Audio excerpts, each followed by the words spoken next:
So you may have noticed that I've developed a chronic addiction to Lancias recently, and it was late one evening, I was on the internet, I came across another one that needs saving and I've bought another Lancia. Before I show it to you though, I need to explain why I'm obsessed with these cars and what makes this particular one so special.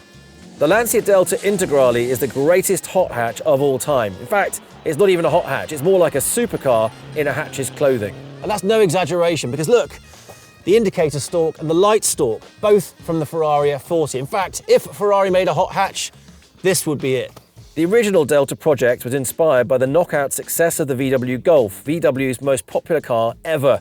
It's now sold over 35 million units. But Lancia didn't just take aim at VW. They also wanted to batter Audi, and the best way to do that was to lay waste to their unbeaten record in world rallying. The Audi Quattro had been unstoppable during the 1980s and proved that four-wheel drive would be faster than two. Lancia turned up and basically said, "Hold my beer." Hold my beer. For 6 years in succession, from 1987 to 1992, the Lancia Delta won the World Rally Championship. And because the competition rules stated that manufacturers had to build homologated road-going versions of their competition car, that meant that regular punters got their hands on some very saucy hardware. And that meant a lot of them ended up getting, well, smashed to pieces. Out of 44,000 Lancia Delta Integrales originally built, they reckon about 10,000 are still left, which means that finding a good one is increasingly difficult. This Lancia Delta is one of the worst cut and shuts I've ever seen. You can see the weld line here on the front where it's had a massive impact, and the rust all the way down on this side too. So it's a big impact that's rippled through the monocoque. You can actually see it in the roof line with these dents on both sides. One to avoid. My obsession with hot hatches goes back to when I was studying for my A-levels back in the 90s and cars like this were in production. It was the time when Ford Escorts and Peugeot GTIs roamed the earth, and occasionally, very occasionally, you'd see someone driving one of these ASBOs with the same gobsmacked, wide-eyed expression on their faces, and I wanted some of that. And now I've got it. And this is my 16 valve, which I picked up a couple of years ago, and it's an awesome bit of kit. But there's a lot of differences between this and the EVOs, and it's really worth looking at the detail of what separates these cars, what splits them apart.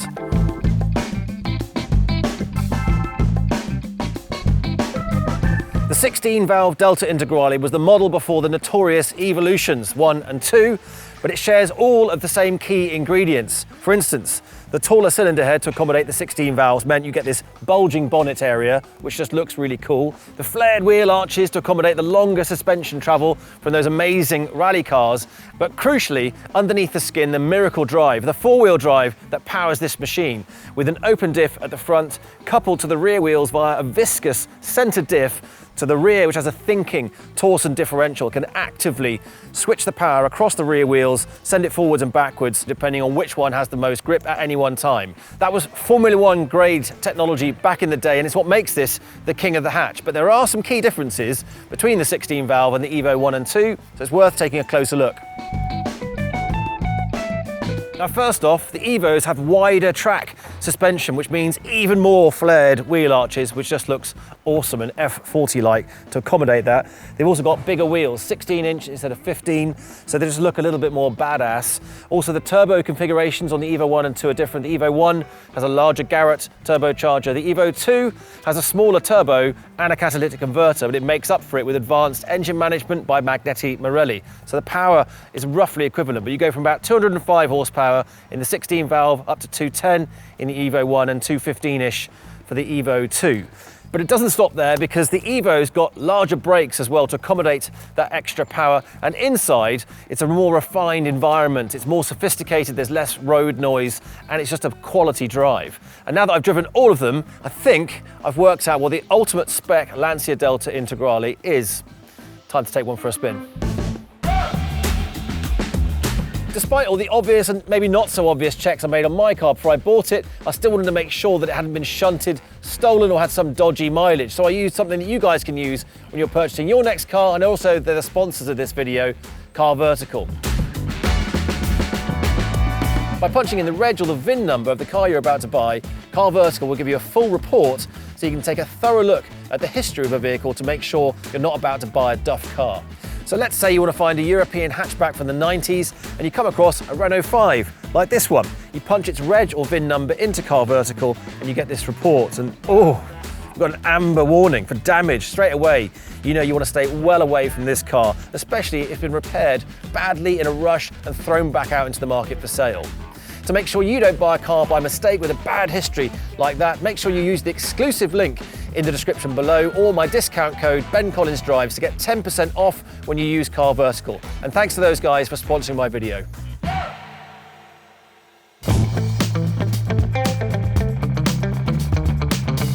One of the first things you notice when you get into the Evo 1 is that the interior, and the dash in particular, is identical to the 16 valve. All the dials and everything up front here, the center console, exactly the same. You wouldn't know the difference. The steering wheel is non-standard. Where you do start to see a bit more improvement in the quality is the seats. They've got this kind of stitched, quilted effect and matched in with the door card here as well. So it gives it a little bit of finesse inside the car. And the reason that I prefer the seating arrangement in this to the Evo 2 is because these seats are lower. Same in the 16 valve, they sit you low down as opposed to the Recaro high backs in the Evo 2, but you've got no headroom. The more important stuff is how this car handles, and you definitely get a sense that this is a more sophisticated ride. It's a little bit quieter inside the cabin than in the 16. Less raucous, less noisy, a bit more sophistication, but still you do get that guttural surge from the turbo when that picks up.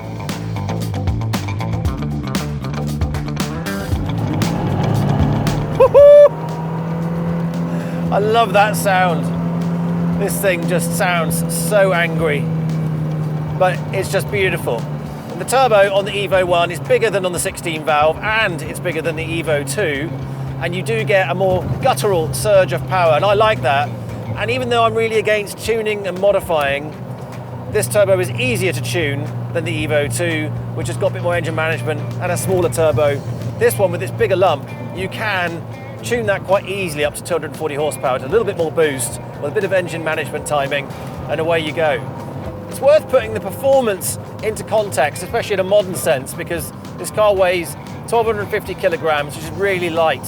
It's got just over 200 horsepower, 210, and if you equate that to a modern version or a modern equivalent, think of the Toyota Yaris GR, weighs the same, and both of these cars do the same 0 to 60 in 5.5 seconds. And that is remarkable. There's a 30-year gap between these cars, and they do the same 0 to 60. They weigh the same. Both those cars have four-wheel drive, and you can really say that the Yaris is kind of like the successor to the Delta, certainly inspired by the four-wheel drive rally system, again homologated. That's exactly what Toyota did. So they had a rallying program and they really over-engineered the Yaris. Exactly the same thing has gone on with these Deltas.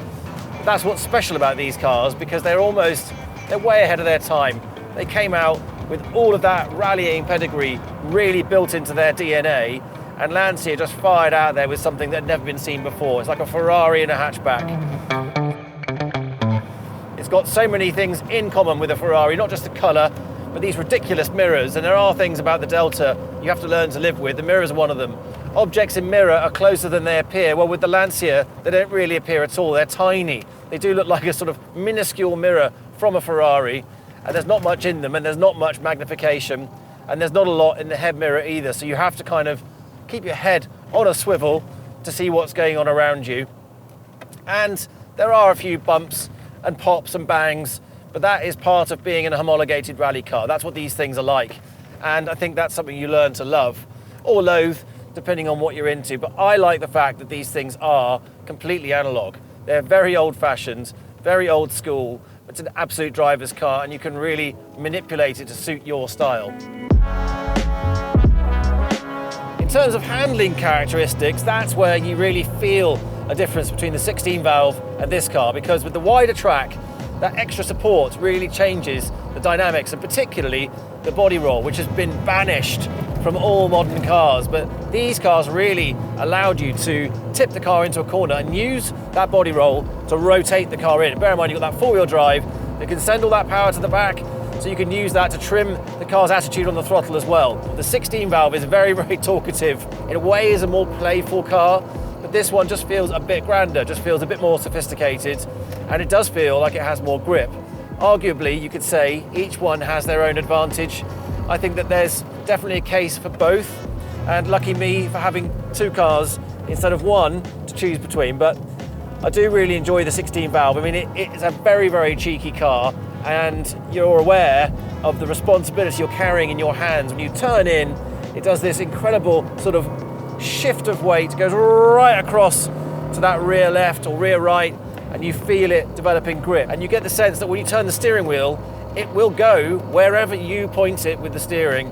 And in this one, you feel like it's got more to give. You have to push the car harder to get it towards the limit. So I think there's a case for both.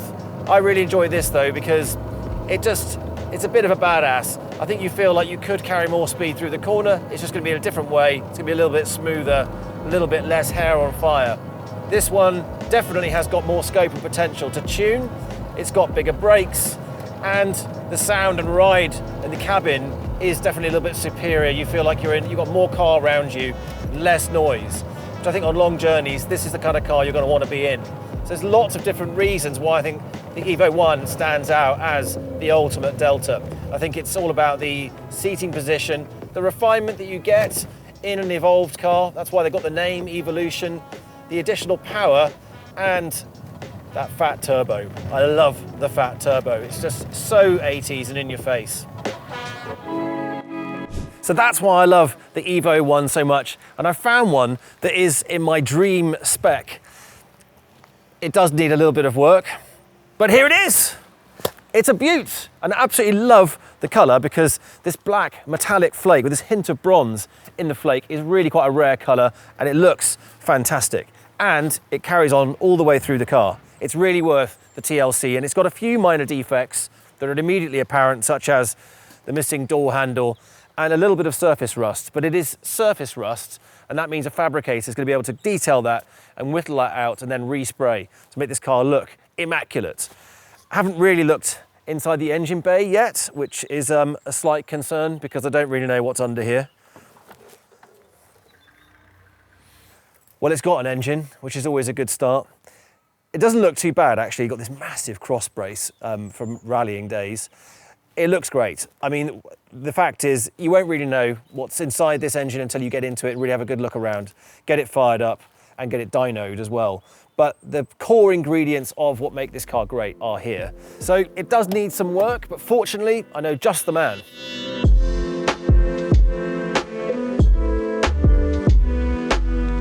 This is Tank Barrow. He's a legend in the Lancia world, and is exactly the right man to take a look at this. Tank, hi, how are you? You're already having a look. Yeah. And what do you think? It looks like a basis of a good project to Yes. me. Yeah, looks very interesting. Do you always go straight for the wipers? Well, known rust spot. So I did obviously see this, and would you call that superficial, or is it something you don't know until you actually dig into it? We'll find out a bit more if we dig into here, but yeah, I mean, it's pretty standard stuff. Yeah. Rust around the screen seal. Okay. I did a couple of things that I thought were the important checks. So one of the common things I've read about is the points underneath where people jack cars up to change wheels and things. Crushed sills, yeah. And breaking the chassis inadvertently by putting the jack in the wrong place. Yeah, that's right. And this looks clean. You know, when you look underneath it, I mean, as it happens, obviously half the bodywork has been removed already. I brought it with me in the back of the car. And they look pretty straight. Yeah, the back of the roof's actually surprisingly good on this one. That's a big rust spot. Oh, okay. That's good as well. And presumably the sunroof is another spot that can get rusted. Yeah.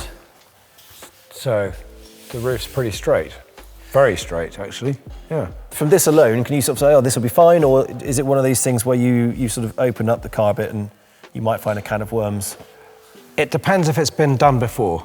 Right. You know, if it's already been done once and it's coming back out, it could be worse than it looks. Right. But if it's, you know, if this is the first time, it's really not that bad. Do you mean because when the fabricator gets into it, there's not enough metal left? Because they might be able to skim it the first time and then just paint over? Exactly. Okay. Whereas it could, in fact, now need pieces cutting out, but it may not.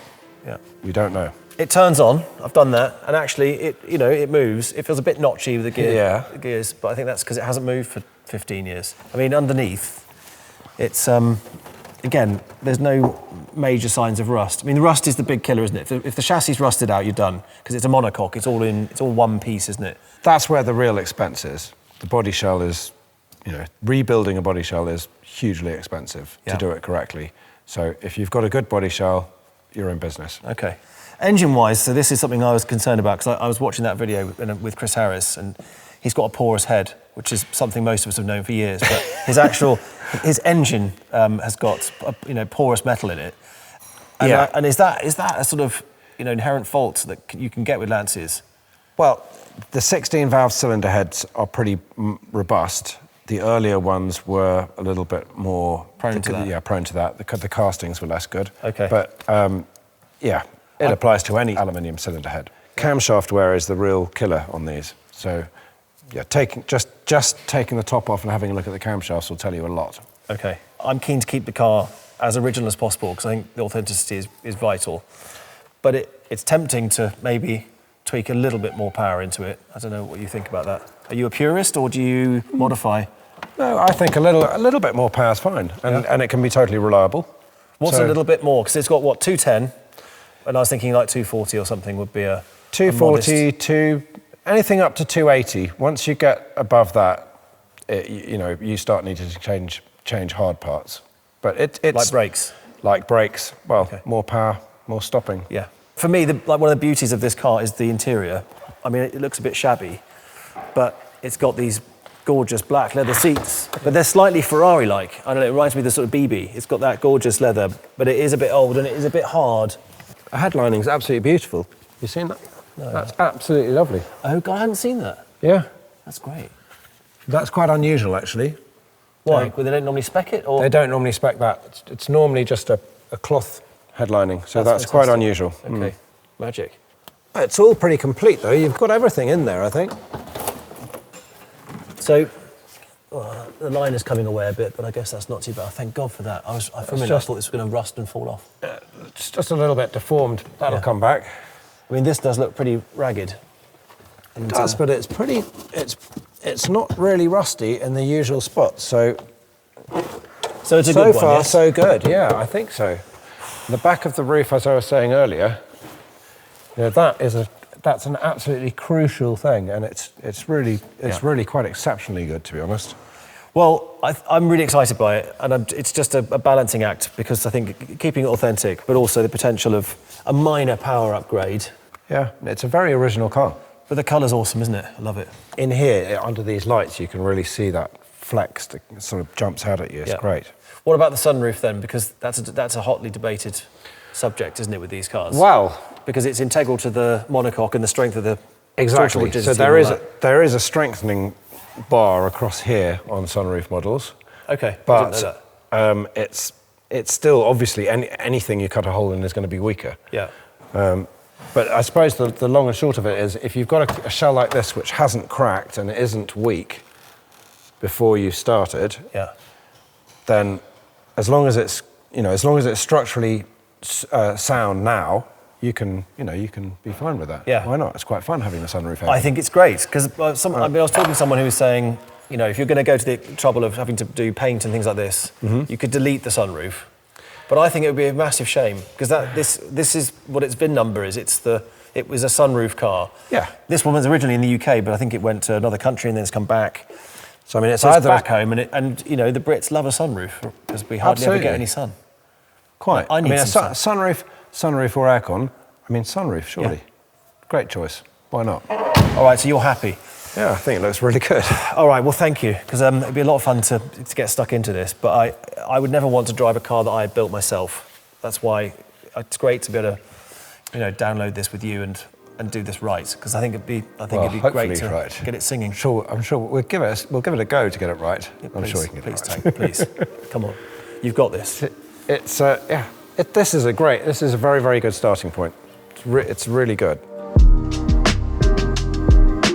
So the car's in safe hands with Tank Barrett, and so far the sides look pretty good. The car's in decent shape, but next time we're going to cut inside the sills and check for rust and look inside the engine.